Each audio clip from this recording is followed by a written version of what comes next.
Eu sou o Thiago Aló, sou advogado. Somos advogados do escritório Rubem Eliana Advogados, Rubem Viegas Eliana Aló Advogados, que fica aqui em Santos, a gente atende o Brasil inteiro. E eu tive a honra de receber o convite da professora Eliane para estar aqui hoje, para invadir o Instagram da MLO. É uma honra imensa a gente estar aqui hoje fazendo essa live. E como a gente vai falar de um assunto que quem desenvolveu toda a tese foi o Adelson, ninguém melhor para ele estar aqui representando também o nosso escritório nesse estudo. Então, meu nome é Thiago, eu sou pós-graduado em Direito Tributário, eu atuo no ramo desde 2006, quando eu comecei como estagiário de Direito. Hoje eu sou um dos advogados da banca do escritório, assim como o Adelson. Adelson, faz uma introdução rapidinha tua aí, mas me dá um minutinho que eu vou te colocar agora ao vivo também no YouTube. 3, 2, 1, valendo. Vai lá, Adelcinho. Vamos lá então, Thiago. Bem, eu sou o Adelson, sou advogado desde 2011, especialista na área trabalhista, aduaneira. Comecei no escritório em 2009 também como estagiário, né? E desde então sigo no ramo e dele não largo. Em resumo é Show. isso, O Thiago. Adelson, inclusive, para quem está ouvindo a gente, o Adelson, inclusive, é o nosso especialista em direito do trabalho. Para quem não sabe, o Dr. Rubem ele veio do direito trabalhista lá no Rio, há muito tempo atrás. E hoje o Adelson é um cara que faz todas as defesas, faz os pareceres e tudo mais. Então, eu sou o tributário, o Adelson é o trabalhista. Mas, bom, eu não quero deixar essa live, tanto para você que está no YouTube vendo a gente ao vivo, quanto você que está aqui no Instagram, muito chata. Vocês vão reparar que eu sou um cara muito dinâmico. Se não estiver ouvindo a gente bem, nos avise, por gentileza. Mas a gente quer entrar direto no assunto. O tema hoje que a gente quer tratar é sobre agenciamento internacional e todos os decretos restritivos dos serviços da União, dos estados e das prefeituras. A gente fez um trabalho para a gente responder a seguinte pergunta: o agenciamento de carga ou agenciamento marítimo é ou não é atividade essencial? Eu devo ou não devo respeitar a quarentena? E por isso que eu trouxe o Adelson aí estar com a gente para conversar conosco. Adelson, suas primeiras palavras aí. Eu acho que é legal a gente começar, faz a sua introdução, mas é legal a gente explicar, especialmente aqui no Instagram, que tem muita gente que estuda, tem muito estudante, o que é o agente marítimo e o que é o agente de carga? Beleza. Você quer fazer essa explicação? Eu faço. Pode seguir. Bem, eu vou me basear para dar essa explicação na famosa Instrução Normativa 800 de 2007, que é a instrução normativa que trata do Siscomex carga, prestação de informações, coisa e tal. Bem, a grosso modo, o agente de navegação e o agente de carga, eles são tidos pela legislação aduaneira como representantes de transportadores, tá? O agente de navegação, pela legislação aduaneira, ele é tido como representante do armador, né, do transportador executor, aquela pessoa jurídica que executa o transporte da mercadoria, enquanto o agente de cargas ele é tido, a grosso modo, como um representante do chamado transportador sem navio. Né? Essa é a designação de cada um dentro da cadeia logística. Então, todo mundo aqui entendeu que, na verdade, o agente de carga e o agente marítimo, a gente sempre faz esse paralelo, né, entre os dois. Uhum. Eles são, na verdade, representantes de transportadores internacionais. Um com um Malucamanos, navio e né? o outro sem. Exatamente, exatamente. Por uma Aliás, o questão pessoal está de... falando que o áudio está voltando. O do seu computador está mutado? Sim. O alto-falante do seu computador está mutado? Tá? Então, beleza. Então, pessoal do YouTube, desculpa, a gente depois vai melhorar isso. Mas, Adelson, não querendo interromper aqui no Instagram, que é a nossa principal audiência. Uhum. Então, vamos lá. Esse é um serviço considerado essencial? Eu entendo que sim, tá? E eu vou começar com uma introdução para tentar deixar o assunto um pouco mais simples de se entender. Com a pandemia de coronavírus, foi editada a Lei 13.979. E essa é uma lei Uhum. federal, ela prevê uma série de medidas para combater o coronavírus, né, evitar propagação, aquela coisa toda, e dentre essas medidas eles prevêem a quarentena, que é definido na própria lei, no artigo 2º, inciso 2º, como restrição de atividades ou separação de pessoas suspeitas, e continua a definição dele. Uhum. Dentro dessa lei, é dito que o presidente da República, perante ato próprio, no caso um decreto, vai definir o que vem a ser atividades essenciais.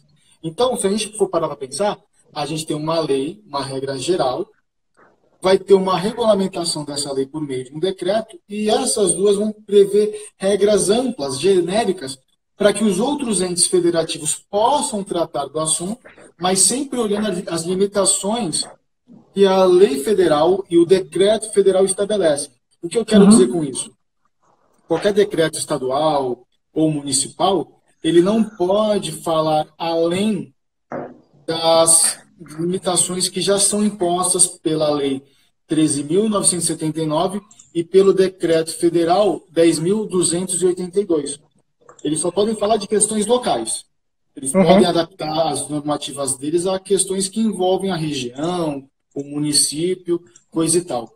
E essa questão, se o agente de cargas exerce uma atividade essencial ou não, veio com base no seguinte questionamento: olha, o governador do estado de São Paulo baixou um decreto proibindo que as empresas, shoppings, academias, coisa e tal, funcionassem durante o período de quarentena, que agora me foge até quando isso vai acontecer.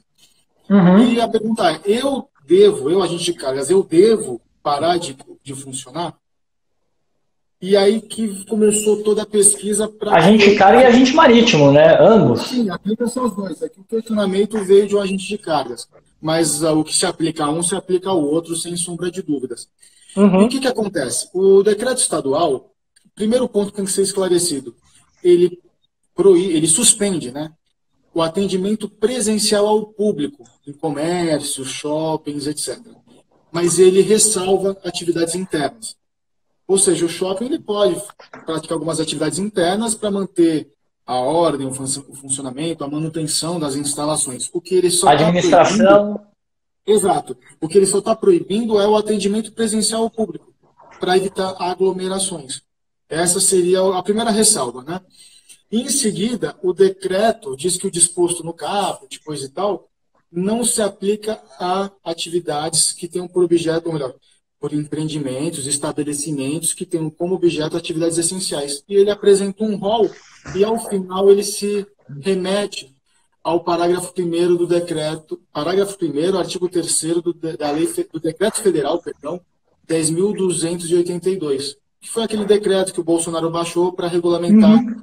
a lei que eu já citei. E esse decreto, só para constar, ele apresenta um rol exemplificativo. Antes dele começar os incisos, ele usa o termo tais como.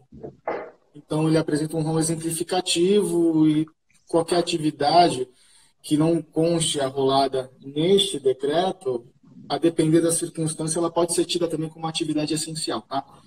Que não é o nosso caso, porque para mim está muito claro que se enquadraria porque o decreto estabelece isso.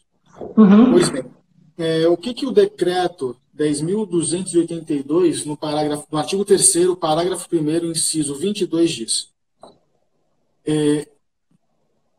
Que são atividades, vamos lá, são serviços públicos e atividades essenciais, aqueles indispensáveis ao atendimento das necessidades inadiáveis da comunidade, assim considerados aqueles que, se não atendidos, colocam em perigo a sobrevivência, a saúde ou a segurança da população, tais como. Aí vem um rol extenso pra caramba, e ao final consta, no inciso 22, transporte e entrega de cargas em geral. Até aqui, não abrangeria o agenciamento, que ele fala em Uhum. transporte e entrega, ou seja, fala da execução do serviço. Mas o parágrafo 2º, né, ele fala o seguinte: também são consideradas essenciais as atividades acessórias de suporte e a disponibilização dos insumos necessários à cadeia produtiva e continua. Então, se a gente interpretar o parágrafo 2º com o parágrafo 1º, inciso 22 do artigo 3º desse decreto, naturalmente o agenciamento, seja de navegação, seja o de cargas, se enquadrariam como atividades essenciais, porque eles são atividades de suporte à execução da entrega, do transporte da carga em si. Então, e eu gosto... Desculpa, pode concluir, pode concluir. E a gente tem que colocar o agenciamento como uma atividade essencial, porque sem essas atividades o transporte não é executado.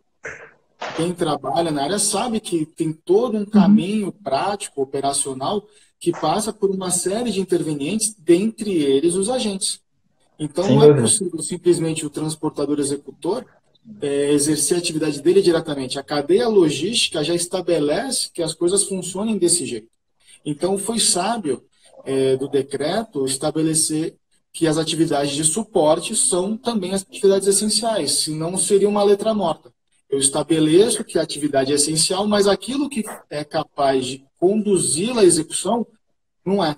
Seria um contrassenso, ou pelo menos abriria uma discussão muito grande sobre a essencialidade dessas atividades.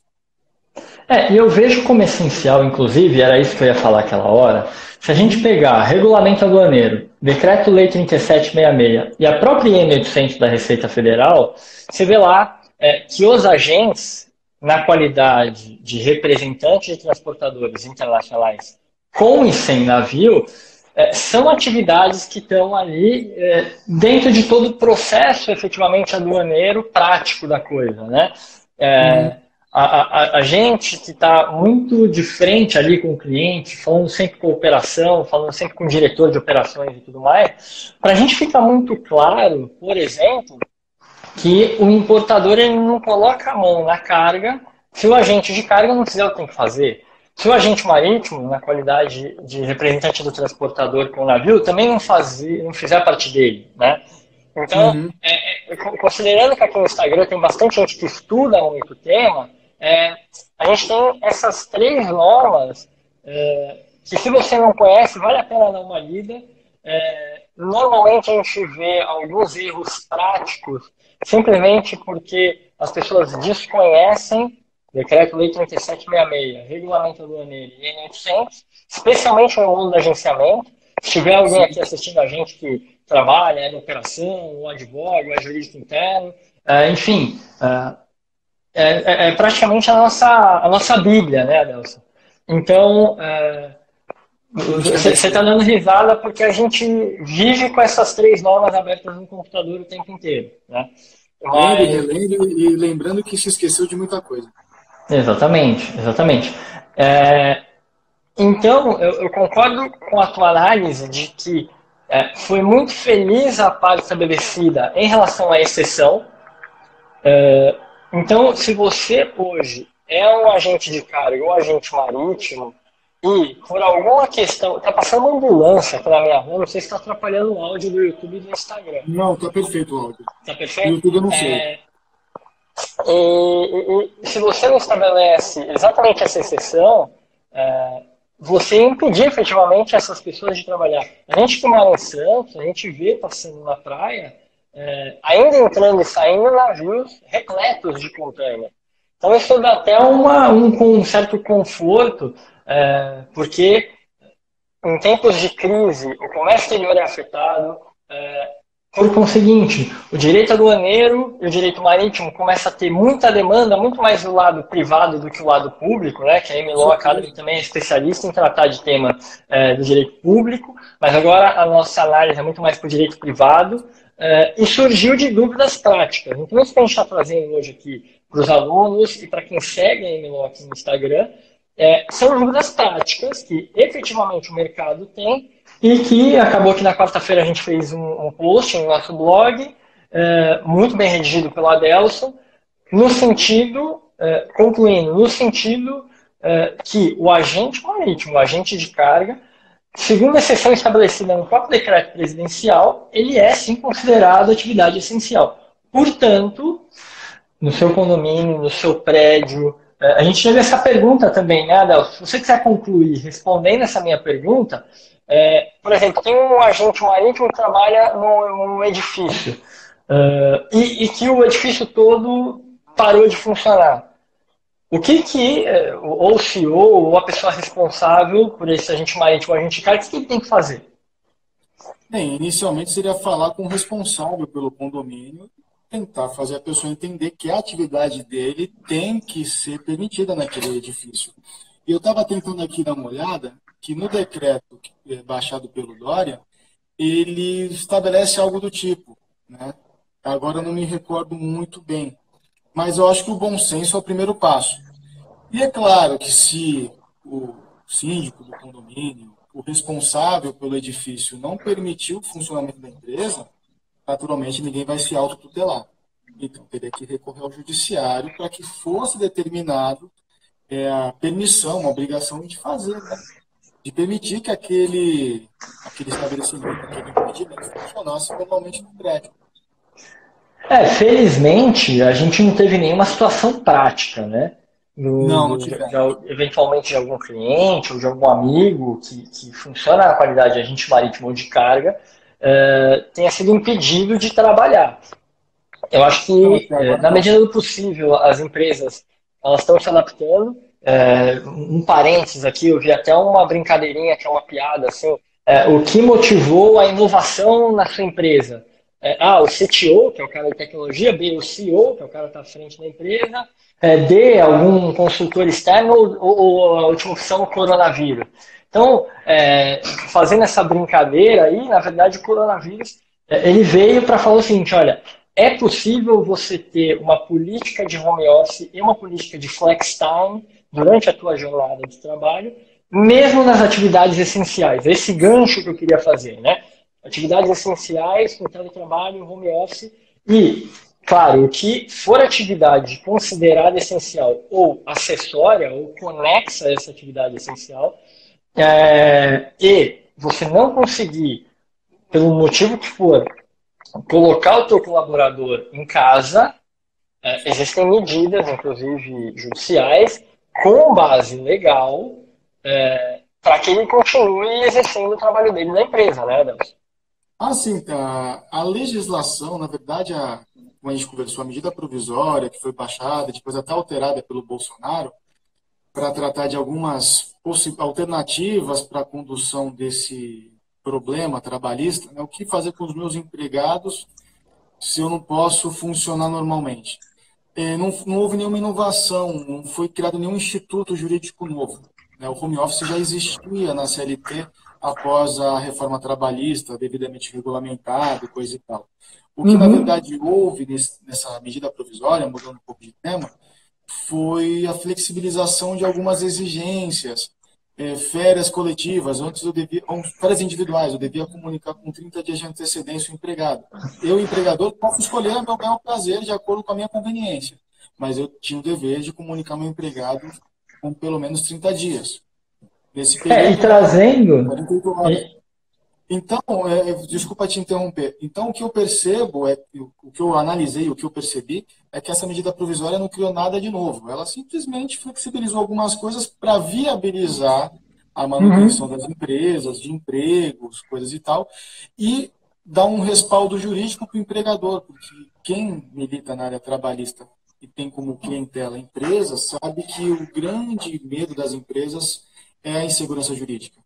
Tá, se eu fizer isso lá na frente eu vou ter um risco, como é que o judiciário vai analisar isso? Eu já Exatamente. entro estando errado, aquela coisa toda. Então, tendo uma norma claramente constitucional ou de uma constitucionalidade presumida, não algo absurdo, isso dá uma segurança muito maior aos empresários e eles conseguem manter suas atividades.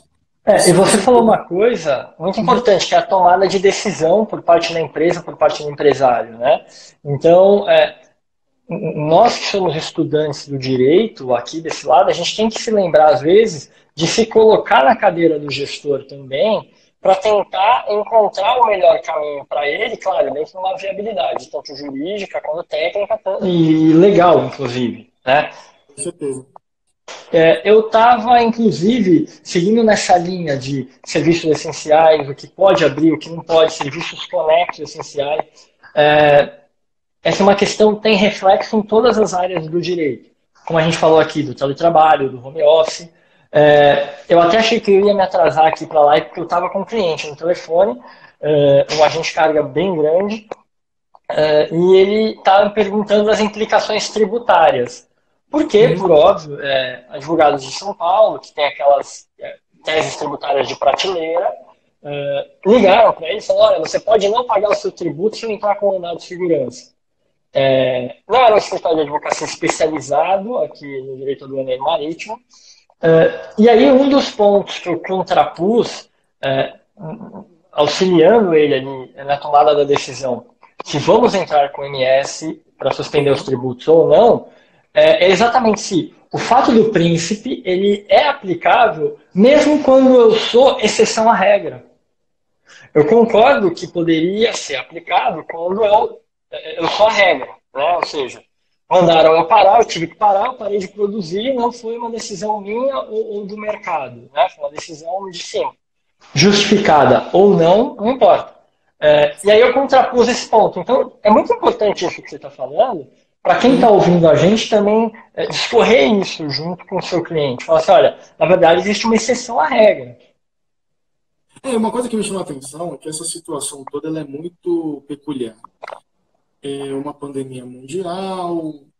Até que ponto também os tribunais aplicariam o fato do príncipe em uma decisão para imputar uma responsabilidade ao Estado? Então, até em questões trabalhistas que eu estou analisando, tudo, até que ponto esse fato do príncipe seria uma tese em favor do empresário ou de alguma outra entidade, pessoa, etc.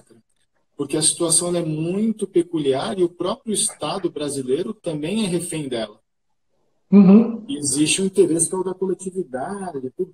Fora as implicações práticas, né? Que se todo mundo for entrar com esse tipo de demanda, com essa tese, e for uma tese acolhida pelos tribunais, qual o impacto econômico que a gente teria?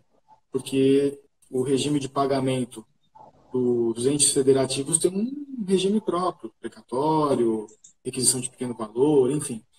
E isso, como é que isso seria tratado? Como é que isso seria... Qual o reflexo disso ao longo dos anos? Porque isso não seria algo que se resolveria em um ano. Com certeza, daqui a 10, 15 anos, a gente estaria falando de algum assunto relativo aos acontecimentos de agora, se qualquer ente federativo for colocado em uma discussão judicial. Então, embora a teoria ela seja muito interessante, né, e realmente as teses possuam uma certa lógica, a gente tem que pensar como é que os tribunais vão avaliar essas questões. Porque a gente está não é uma situação local ou um fato particular, uma desapropriação, ou alguma coisa que é cirúrgico, algo preciso, restrito a uma empresa, a uma pessoa física. A gente está falando de algo mundial. E aqui no Brasil, a situação é um pouco complicada.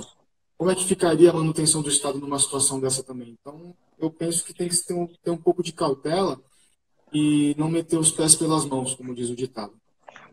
Exatamente.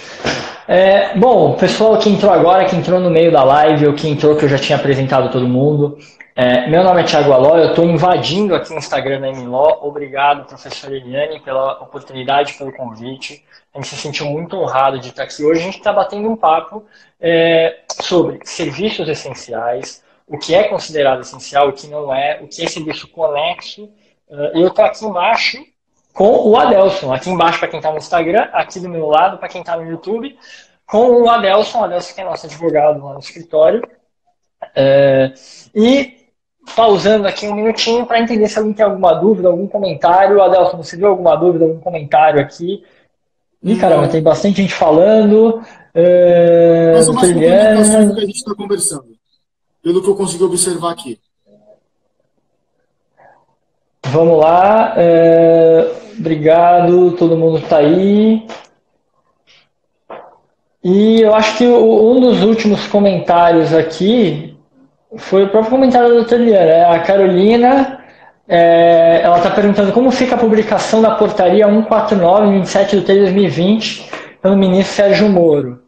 Essa aí a gente não chegou a olhar, né, Adel? Você lembra de olhar alguma coisa? Mas essa portaria ela está tratando da restrição, pelo que eu fui lendo aqui enquanto a gente conversava, excepcional e temporária de estrangeiros no país. não é um assunto que é conexo diretamente com o que a gente começou a conversar. Trata-se de Mas transporte depois, de pessoa. mas depois a gente responde ela no inbox, depois manda aqui Claro, pra gente uma mensagem, a gente responde. José Valdo Mello, realmente precisamos diferenciar agente marítimo de agente de carga. É interessante isso. Como a gente está falando de agenciamento em geral, né? Claro, a gente tem um enfoque aqui do problema que a gente está enfrentando e que a gente vai vencer. É muito comum, às vezes, a prática, e a gente está acostumado muito com a prática da operação ali, ela se descolar em algum momento ali um pouquinho da teoria, do estudo, enfim. Então, eu gostei do teu comentário aí, Júlia. Realmente, a gente precisa diferenciar, pelo menos na prática, o trabalho de um e de outro, para a gente é uma entender confusão, até. né? Exatamente, O exatamente. mundo Ah, virou sobre. e ele completa, ó, está havendo muita confusão nos tribunais. Ele completa exatamente o que você falou. A Carla tá aí, obrigado, Carla, por estar assistindo a gente, o Leozinho também. O Leozinho repetiu a pergunta. Enfim, pessoal, eu não queria me alongar muito nessa live. Eu gosto sempre de fazer lives aí de meia hora. Ela te agradeceu aí, Adelson, Carolina. Depois manda pra gente, tá, Carolina? Manda aqui pra gente e a gente te responde. É, Então, eu não queria me alongar muito. Perfeito. Você que está vendo aí a gente, se quiser dar um print na tela, repostar, a gente depois reposta aí.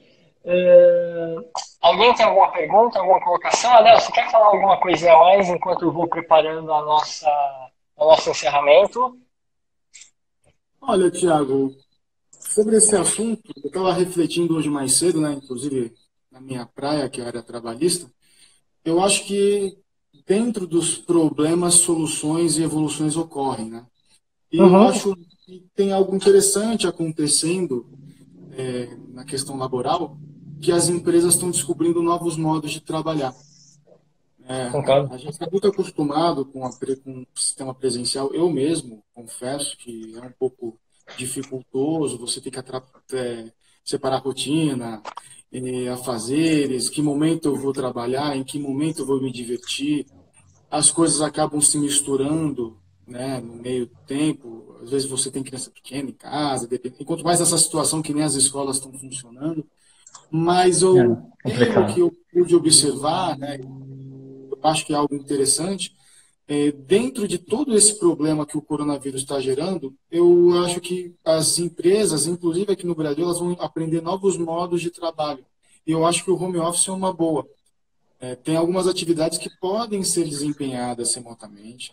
Eu imagino que o desempenho do funcionário, do colaborador, é muito melhor, né? Inclusive se a pessoa tiver um bom perfil para isso, porque a própria CLT dispensa o controle de jornada. Se eu não controlo a jornada, eu não pago hora extra. Então, o empregado ele vai se focar mais na produtividade. Então, eu Uhum. creio que dentro desses problemas, soluções vão surgir e eu acho que são soluções benéficas para o país. A gente está pensando muito no caos. Se essa quarentena continuar muito tempo, vai ter problema aqui, acolá, mas eu vejo uma luz no fim do túnel. E assim, o nosso Instagram aqui é um Instagram de estudos e tudo mais, mas eu quero deixar um recado aqui que é o seguinte: como você e como a sua empresa passam e saem dessa crise. Eu acho que aqui fica um aprendizado, né? Eu, na verdade, sou um cara particularmente da tecnologia. Eu adoro tecnologia. O que eu puder enfiar de tecnologia, eu vou enfiar. Coloquei a Alexa na minha casa inteira, acende e apaga a luz. Mas a questão é o seguinte: você não precisa ser um cara de tecnologia. Você precisa ser um cara que entende as dificuldades, programa a sua mente, ou reprograma a sua mente, e você, com certeza, se for esse cara, você vai sair dessa crise de uma maneira completamente diferente. Você vai sair dessa crise com o peito aberto, você vai sair dessa crise passando por uma dificuldade e tendo forçado a pensar em soluções. Então, conectando um pouquinho disso que você está falando, putz, eu nunca pensei em deixar minha equipe de home office, porque eu acho que ou estão aqui ou não estão trabalhando, em casa eles estão no sofá. Poxa, não é assim. Tá todo mundo vendo, quem tinha essa mentalidade, que na verdade o teu funcionário, o teu colaborador, ele tá. Isso aí, Fernanda, sobrevive quem se adapta. A Fernanda Tá é ligado, né? uma amiga cliente nossa aqui, a gente sempre Darwinista. conta no Reventa. Mas é isso, o professor Liliana concordando comigo também. Então, assim, o grande ponto de novo, esse Instagram, esse estudo, direito marítimo, aduaneiro.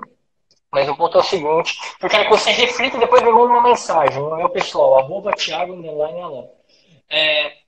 Como você passa e como você vai sair dessa crise. Você tem que sair dessa crise com uma mentalidade muito mais evoluída da que você entrou. Se essa crise, que dói no bolso, dói no ego, dói na liberdade, dói um monte de aspectos, não te livra das suas antigas travas, possivelmente você não vai conseguir se desenvolver. Então, acho que uma livezinha dessa de meia hora tem bastante conteúdo. A gente também não gosta de enrolar muito, né, Nelson? A gente é um pouquinho menos prolixo. Acho que o pessoal aí Exato. agradece. Né? Aqui no YouTube também, quem está online aqui vendo a gente ao vivo, bastante mensagem no YouTube, inclusive. Que legal. O Duílio te mandou um abraço. Gostei. Inclusive, eu esqueci o que ia falar, mas eu quero convidar vocês para a live que vai ter amanhã aqui no Instagram da MLO, amanhã, dia 31/3, terça-feira. Vai ser o impacto do Covid-19 no trabalho marítimo, com Pedro Calmon Neto e o professor Marcelo Mata, dois brilhantes professores aqui da casa. Não perde, vai ser amanhã, mesmo bate-horário, mesmo bate-canal. Ó, a professora Eliane comentando aqui, marcamos outras, vocês aceitam? Claro. Sem dúvida, sem dúvida, sem dúvida. Obrigado, pessoal. O professor Marcelo Mata já mandou um ok aqui. Bom, muito obrigado por você que está aqui no YouTube, pela tua audiência, pela tua paciência, pelo teu tempo. O tempo é um negócio que está cada vez mais escasso, a gente fala que está cada vez mais correndo, e na verdade não é que a gente não tem tempo, a gente não prioriza o que deve ser priorizado. Essa é a grande verdade. Bom, estou encerrando aqui. Pessoal, muito obrigado aqui no Instagram para vocês que ficaram até agora. Foi um prazer imenso meu, tenho certeza que do Adelson também, de estar aqui invadindo o Instagram da MLO. Até a próxima. E, Adelson, quer se despedir? Eu quero. Muito obrigado a todo mundo. Muito obrigado, professora, pela oportunidade. Eu espero que outras surjam. Me sigam no Instagram também, Adelson Almeida Filho, tudo junto. E vamos aproveitar esse tempo de coronavírus para pensar em evoluir. Afinal de contas, a gente tem que tirar do que é ruim algo bom. É isso aí, é isso aí. Bom, pessoal, uma boa noite. Pensem no que a gente falou aqui para vocês. Tanto... comentário, Thiago. Eu vi Thor e Loki. Não sei quem é o Thor, Loki não sei, mas tudo bem. Essa fica para o próximo. Obrigado, pessoal. Uma boa noite. Reflitam e vamos seguir andando com foco no que é importante. Valeu, pessoal do YouTube. Tchau, tchau. Até a próxima. Até.